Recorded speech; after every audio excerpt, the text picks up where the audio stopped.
विश्वानि देव सवितर्दुरितानि परासुव यद्भद्रन्तन्न आसुव। श्री जगदम्बे मात की। एक छोटी सी कहानी बताना चाहता हूं, केवल 3 मिनट में पूरी कर दूंगा, लेकिन यह कहानी सुनकर आपको जीवन की एक नई दिशा प्राप्त होगी, ये वादा करता हूं। ठंडी के दिन थे,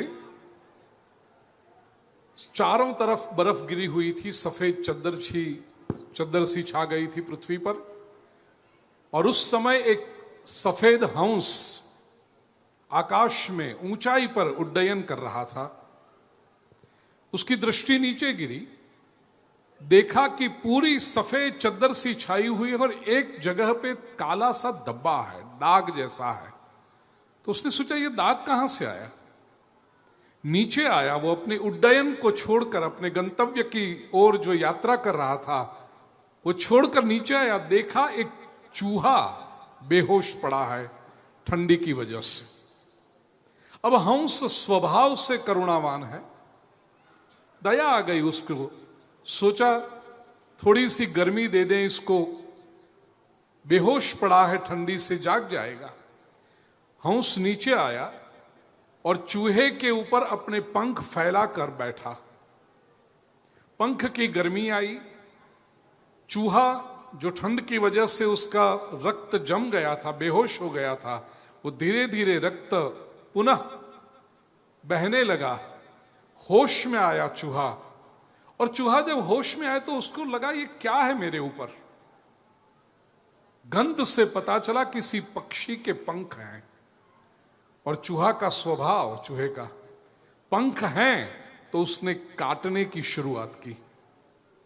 दाहिनी ओर के पंख उसने काट लिए, बाईं ओर आया, बाईं ओर के पंख काट लिए। और चूहा जब काटता है, गांव वालों को तो पता होता है कि चूहा फूंक फूंक के काटता है, तो पता नहीं चलता जब काट रहा हो।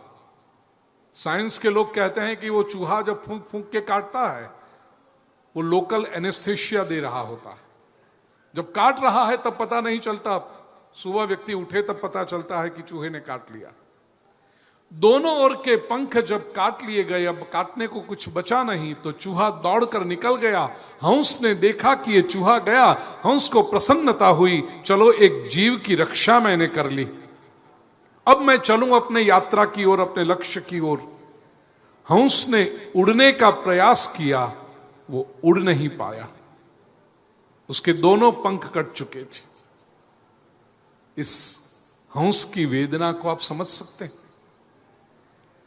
अब ये पंख फिर से उगेंगे, लेकिन उसको प्रतीक्षा करनी पड़ेगी। जब तक ये पंख फिर से न आ जाए, हंस अपने लक्ष्य की ओर यात्रा नहीं कर सकता। प्रिय स्वजनों, मैं कोई हंस और चूहे की कहानी सुनाने नहीं आया, हम तो तत्वज्ञान की बात करने आए हैं।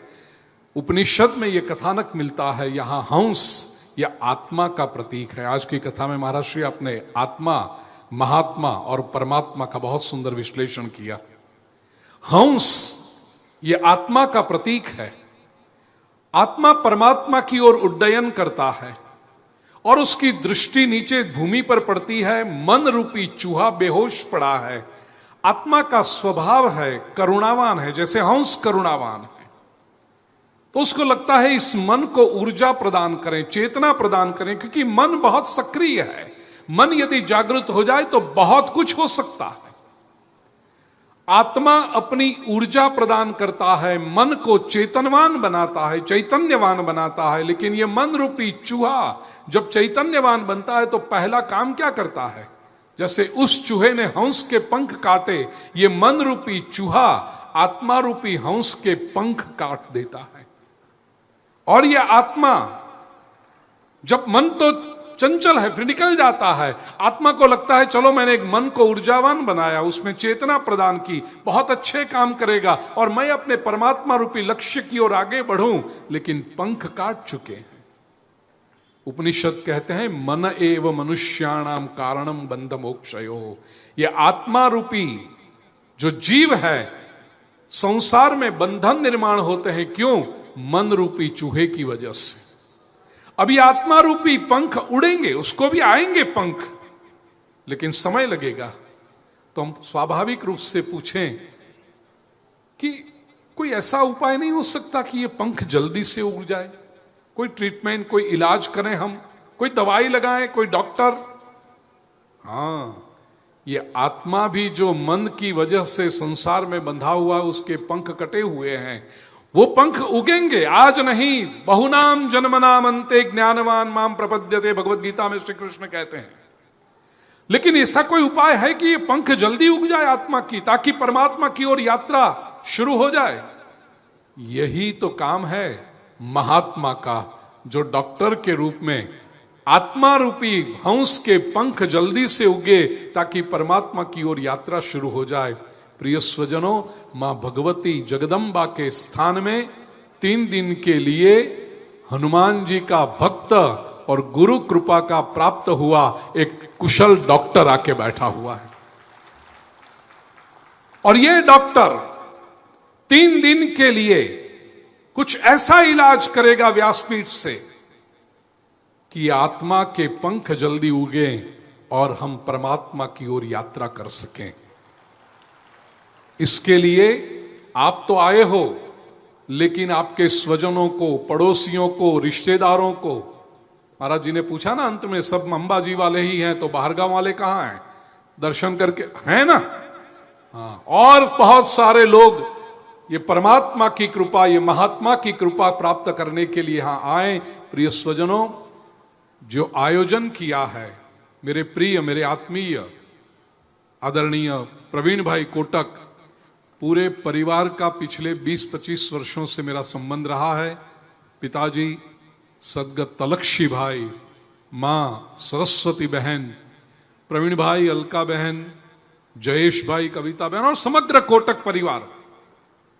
प्रिय स्वजनों, प्रवीण भाई यही कथा यदि चाहते तो अहमदाबाद में कर्णावती में कर सकते थे, और अभी मुझे बता रहे थे प्रवीण भाई कि कर्णावती में यदि करता तो किसको न आने देना उसका प्रबंध करना पड़ता। अहमदाबाद के बड़े से बड़े ग्राउंड में 2 से 2.5 लाख 3 लाख लोग इकट्ठा करना बड़ी आसान और बड़ी सरल बात थी। लेकिन प्रवीण भाई की इच्छा कि मुझे मां भगवती के चरणों में, और जैसे महाराज जी ने भी अंबाजी आए दर्शन करते समय उनकी इच्छा हुई कि मां भगवती को कथा श्रवण करानी है। प्रिय स्वजनों, खास आपके लिए प्रवीण भाई ने यह आयोजन किया है। यहां जैसे हम कहते हैं आदिवासी विस्तार है, थोड़ा सा अंडर डेवलप्ड विस्तार है, उस विस्तार में ये शक्तिपीठ के क्षेत्र में लोगों को सत्संग की प्राप्ति हो, संतों महापुरुषों के दर्शन हो, श्री हनुमान जी की कृपा प्राप्त हो। महाराज जी एक बार गदा ऊपर कीजिए, आप वो दर्शन करने हैं सभी को। तो ये गदा जी के दर्शन आरती के बाद करेंगे, और दिव्य दरबार में तो होगा ही।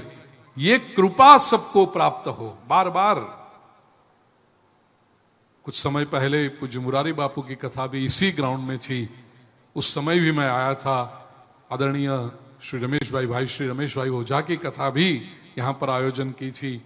लोहाना महापरिषद के प्रमुख के रूप में भी प्रवीण भाई ने जो विश्व भर में सेवा का कार्य किया है, जन जागृति का कार्य किया है, मैं मां भगवती के चरणों में प्रार्थना करते हुए कि उनके आशीर्वाद से प्रवीण भाई, जयेश भाई, समग्र कोटक परिवार के सेवा कार्य, सत्संग प्रवृत्ति निरंतर चलती रहे। महाराज जी आप भी प्रार्थना करिएगा। और विशेष प्रिय स्वजनों, मैं 2 कारण से यहां आया हूं। एक तो मेरे प्रिय प्रवीण भाई कोटक का निमंत्रण हो और मैं न आ सकूं, वो तो संभव ही नहीं। और दूसरा, इतना प्रेम है मुझे महाराज जी से। लंदन में हम पहली बार मिले, मैं केवल 1 रात्रि के लिए लंदन में था और महाराज जी को पता चला कि मैं हूं, तो कितनी सरलता है कि आधे घंटे के लिए भी मुझे मिलने के लिए, खास मैं जहां नहीं रुका हुआ था वहां महाराज जी हमारे प्रिय मनोज भाई त्यागी के साथ पधारे। हमारा प्रथम मिलन आज मिल रहे हैं। मैंने व्यासपीठ पर प्रणाम करते हुए प्रार्थना की है कि प्रिय स्वजनों, आज के युग में जिसकी अत्यंत आवश्यकता है, सनातन वैदिक संस्कृति की रक्षा के लिए हिंदू राष्ट्र की निर्मिति के लिए ये नौजवान वन मैन आर्मी के रूप में निकल पड़ा।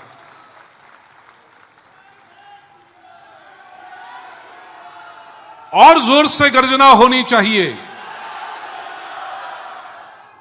हम सभी की प्रार्थना, हम सभी की ऊर्जा, जो भी हम बड़े हैं, हम सभी के आशीर्वाद पूज्य महाराज श्री के साथ में रहें और जो स्वप्न, जो संकल्प बरसों से, सदियों से हम देख रहे हैं, कोई ना कोई निमित्त हनुमान जी बनाते हैं। निमित्त कौन बन रहा है ये महत्वपूर्ण नहीं है, लक्ष्य सिद्ध हो रहा है ये आवश्यक है। सनातन संस्कृति का ध्वज ऊंचे फहराए, विश्व गुरु के रूप में भारत की स्थापना हो और हिंदू राष्ट्र के रूप में हम सभी का 56 की छाती चौड़ी होकर के विश्व के रूप में हम जाए, यही मां भगवती के आशीर्वाद हम सभी को प्राप्त हो। यह सद्भावना करते हुए आप सभी के अंतःकरण में सनातन वैदिक संस्कृति के प्रति जो श्रद्धा है उसको प्रणाम करते हुए बोलिए श्री अम्बे मात की। मेरे प्रिय प्रवीण भाई को मैं आशीर्वाद के रूप में एक शाल, प्रवीण भाई प्लीज आइए।